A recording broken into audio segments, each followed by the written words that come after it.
बतला दो हमके करेलू मेंटेन कैसा 36 के उम्र में तो हर गाल टमाटर जैसा।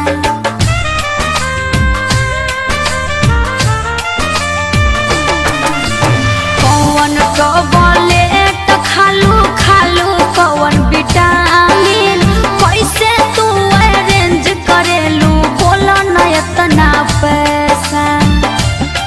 अब हिला के उमिरिया बाली जब तू चलेलू मार के लाली। अब हिला के उमिरिया बाली जब तू चलेलू मार के लाली। अंजुरिया करेलू ए मैडम अन्हारे में बलमुआ कहेला सो कैसन रहू कुवारे में।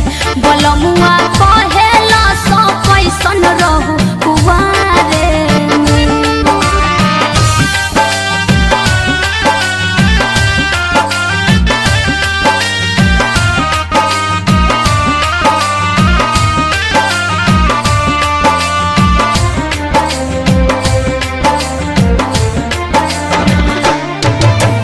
गाल पलट के बाल फेस पे बाटे गजबे साई। सोरह वाला ए मैडम तो पेन्हेलू डिजाइन।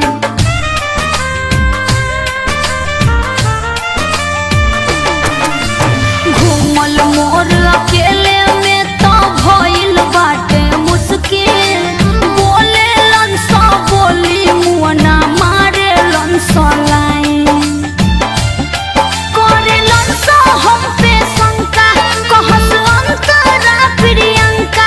कोने लंसा हम पे शंका कहस अंतरा प्रियंका। आज वचन हमके छेड़े बाजार में बलमुआ कहेला